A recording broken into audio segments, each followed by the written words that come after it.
The project is funded by 4 large hospital entities and their downstream providers as a way to use Medicaid redesign dollars to help schools and communities. Collaborate with the Department of Education, the Office of School Health, the Department of Health and Mental Hygiene, as well as the administration and support staff from 100 very different schools throughout New York City.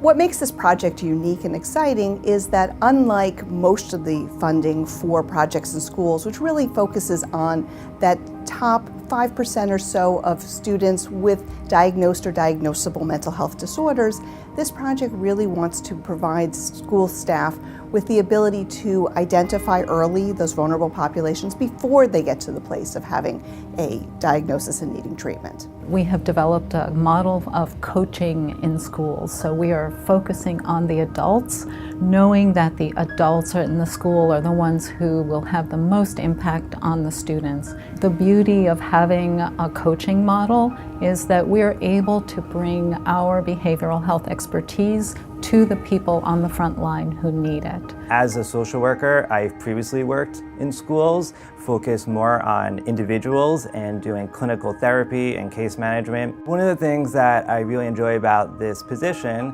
is to see how the work that I do impacts the entire school culture. What I love about this project is that I have the opportunity to be able to go into the classrooms and really spend time observing both the students and the teachers to be able to identify at-risk students and provide individualized support to the teachers.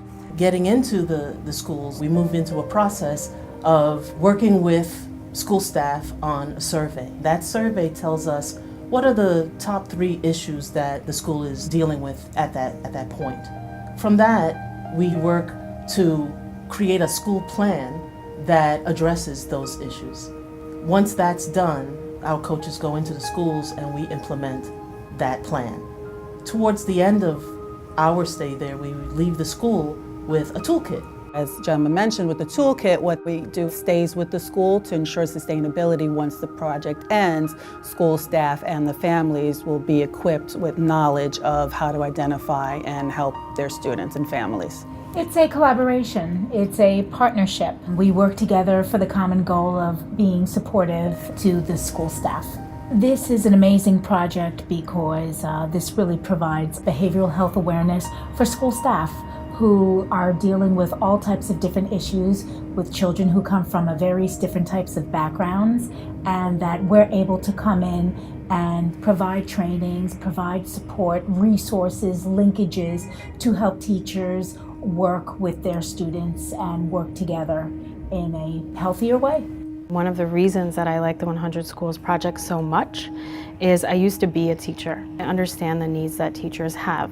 We are supporting the teachers, and that's how we support the students and the family. One of the qualities you have is your depth of empathy. It's not only because you are using your social work skills, but I also think, Amy, it comes from your background of having been a teacher. I just had a student that was very depressed and the teacher didn't know really how to handle it. I was able to link the teacher and the student to the community-based organization because that is the structure that is in the school. One of the things that we see a lot in New York schools are immigrant students. As an immigrant myself, I feel connected to those issues. There's a lot of misinformation about mental health issues in schools. Just addressing those is very important to explain to teachers what depression really is, what anxiety is, what does it look like when they sit in classroom with their students, and what can they do to improve their classroom environment. I know families from other countries have a lot of challenges, and there's a lot of fear and a lot of misinformation and a lot of confusion.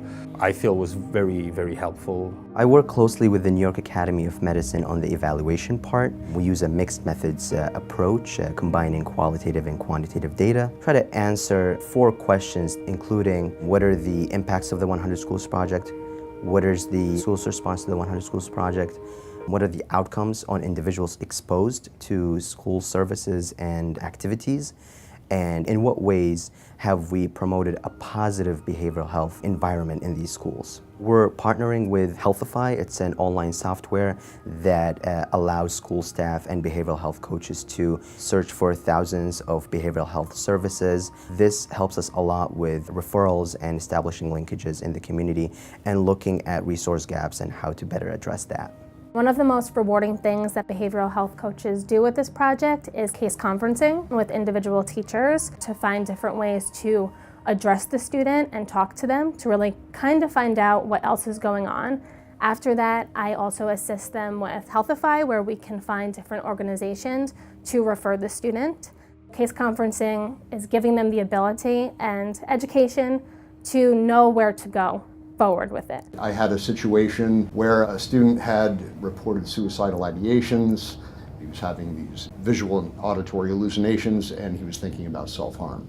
I contacted my supervisor, who connected me with a mobile crisis team. We didn't have to call 911. We assessed that he was stable enough to return to his home. One of the goals of the project is to reduce reliance on 911, and that effectively does that in a safe way. When social emotional learning is facilitated, we've noticed that there are positive shifts throughout the entire school culture. So the students feel supported, and the teachers also have decreased stress levels because some of the behavioral challenges that they've been faced with are no longer present in the classroom. Throughout my work with the project, I've had the pleasure of getting us into all of our schools and meeting with various levels of school staff, administration, principals, parent coordinators. I've learned that each school really is its own community. Best part of the job was actually getting to meet such a variety of school staff who are really interested and passionate about helping the kids in New York City schools. We can be really proud that the project itself has gained reputation, so where we thought it would be really difficult to get into 100 schools, lots of schools heard about us and wanted to be a part of the project.